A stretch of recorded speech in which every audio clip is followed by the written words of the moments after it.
Hi, I'm Parneet Jaggi, and this is going to be a brief discussion on the poem Postcard from Kashmir by Agha Shahid Ali. Now, Agha Shahid Ali is a popular Kashmiri American poet born in 1949, and he is well known for his ghazals in English, and his collections include A Walk Through the Yellow Pages, The Half-Inch Himalayas, A Nostalgist's Map of America, The Country Without a Post Office, Rooms Are Never Finished, and the latter a finalist for the National Book Award in 2001. So, when we look into the life of Agha Shahid Ali, it is quite eventful and illustrious. Born in an illustrious and highly educated Agha family of Srinagar, Kashmir, he was raised in Kashmir but left for United States in 1976. Educated at the Burnhall School and later University of Kashmir and Hindu College, University of Delhi, he earned a PhD in English from Pennsylvania State University in 1984 and an MFA from the University of Arizona in 1985. He also held various teaching positions at 9 universities and colleges in India as well as United States. Ali taught at the MFA program for poets and writers at University of Massachusetts, Amherst, and the MFA writing seminars at Bennington College, as well as at creative writing programs at University of Utah, Baruch College, Warren Wilson College, Hamilton College, and New York University. And he died of brain cancer in December 2001.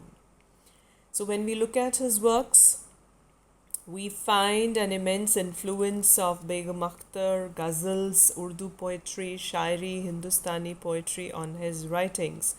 So among the important books of poetry, we have the Bone Sculpture in memory of Begum Akhtar and other poems, The Half-Inch Himalayas, A Walk Through the Yellow Pages, A Nostalgist's Map of America, Beloved Witness, The Country Without a Post Office, Rooms Are Never Finished, Call Me Ishmael Tonight, a book of ghazal.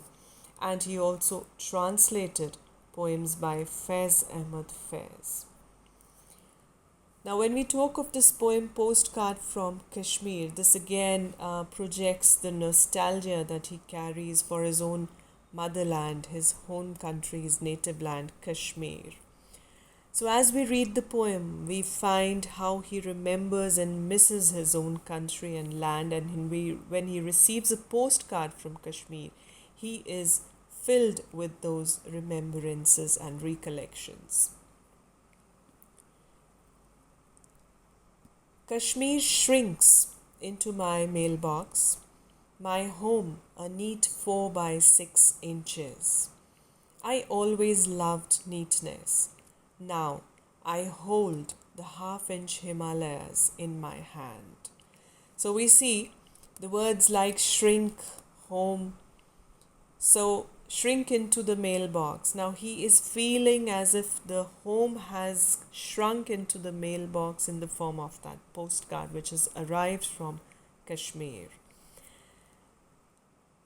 And home here is like a symbol to where he belongs.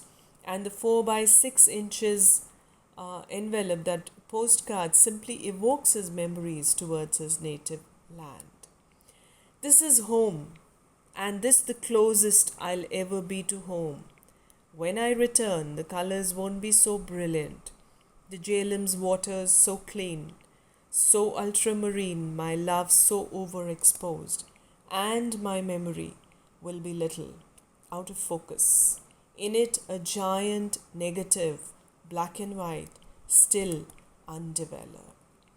So, a short and sweet poem in which he is holding a postcard in his hand, which is reminding him of Kashmir, his own native land, and he says half-inch Himalayas. Now, that gigantic and iconic mountain range in the world, Himalayas, has a majestic image in his mind.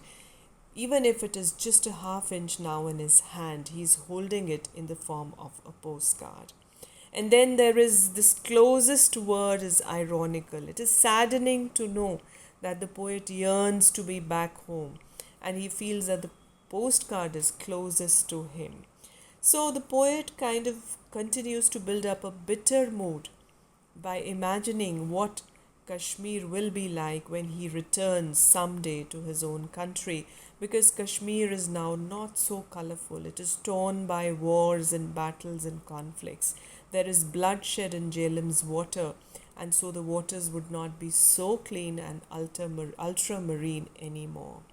So is repeated in the lines 7 to 10, which intensifies his pity, his lament for the destruction of his land, Kashmir.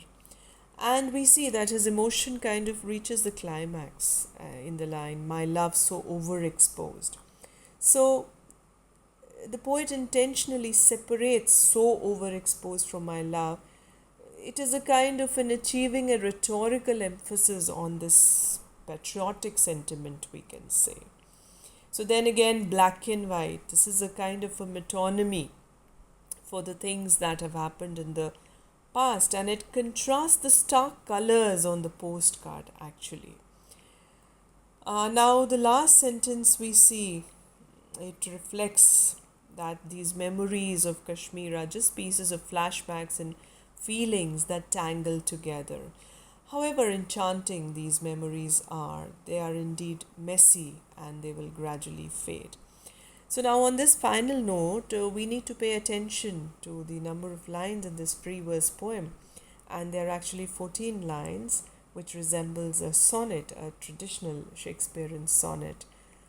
Usually these love poems by Shakespeare were written in this form. So we see that the two prominent themes that come out of this poem are nostalgia and quest for identity. So from the opening lines to the last, we see him admiring a postcard which has the picture of Himalayas and his own country. So these lines are giant, negative, black and white. These are suggestive lines. They are symbolic as well as suggestive.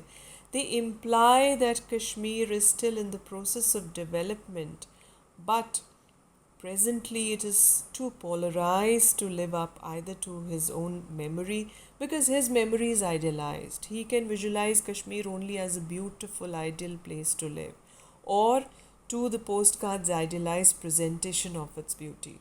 So there are two things. Either Kashmir is also idealized and the postcard has bright, beautiful colors. But then there is a kind of a streak of pity and lament also, that no, Kashmir is now not the same kind of country that it used to be, beautiful and peaceful. So this is how a beautiful patriotic feeling is imbibed, is enthused in the poem Postcard from Kashmir by Agha Shahid Ali. So this was for now. Thank you.